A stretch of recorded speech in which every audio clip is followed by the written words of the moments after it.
যে সংস্কারের কথা বলা হয়েছিল, সেই সংস্কার যখন একটা অন্তিম পরিণতির দিকে যাচ্ছে, মানে শেষ হবে যখন, এবং সেই সংস্কারের শেষ যে প্রস্তাবটা তারা দিল সরকারের কাছে, এই জাতীয় ঐক্যমত্য কমিশন, ওটা দেখার পর বিএনপির পক্ষ থেকে সরাসরি বলা হলো যে আমাদের সঙ্গে প্রতারণা করা হয়েছে।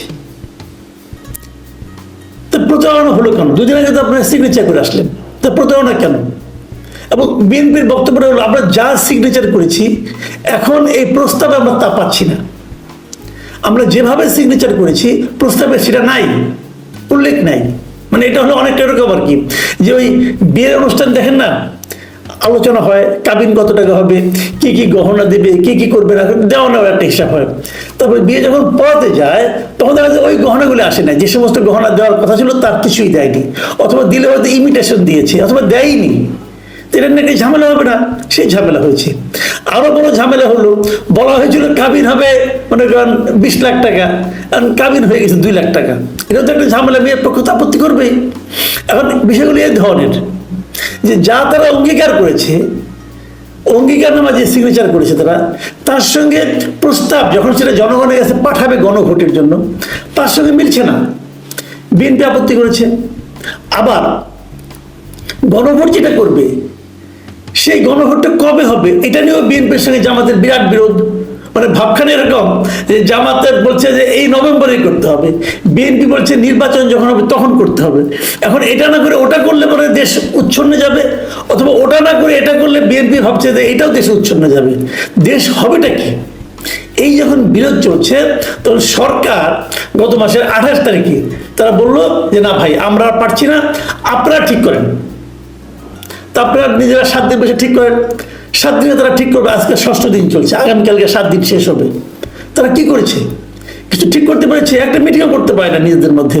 এবং এটাও খুব ভ্যালিড যে যে জিনিসটা 8 মাস ধরে মিটিং করে, প্রতিদিন মিটিং করে করে করে করে তারা সমাধান করতে পারেনি, সেই বিরোধ 7 দিনে কিভাবে সমাধান হবে?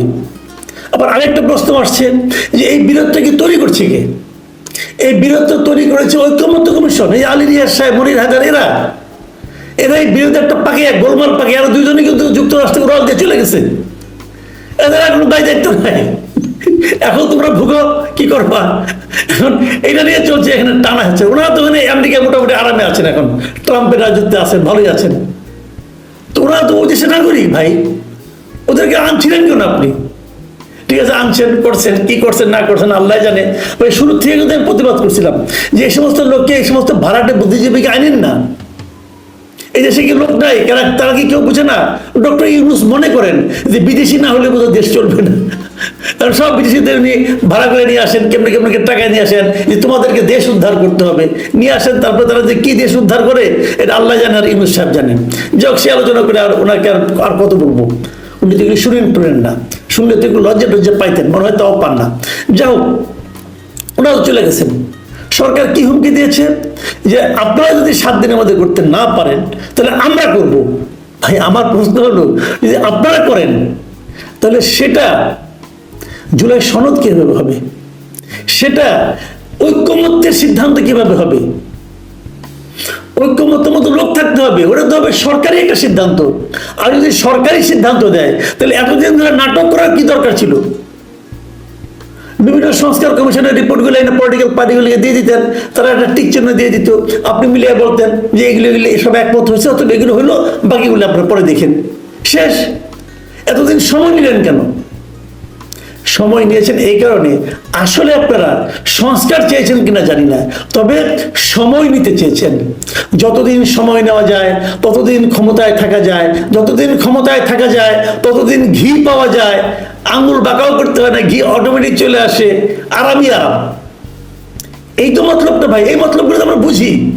আমরা তো এই দেশে অনেক বছর ধরে আছি, এই দেশের মাটি মানুষ মোটামুটি তো চিনি রে ভাই, কে কিভাবে কি করে জানি না। দেখেন বিরোধটা কোথায় যে ঠিকছে সেটা একটু বলি।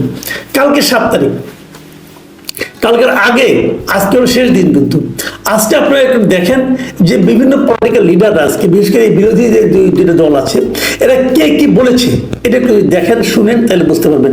আজকে একটা অনুষ্ঠানে বিএনপির আমির খসরু মাহমুদ চৌধুরী ছিলেন, আর জামাতের হামিদুর রহমান আজাদ যিনি আছেন ওনাদের সহকারী জেনারেল সেক্রেটারি জেনারেল উনিও ছিলেন।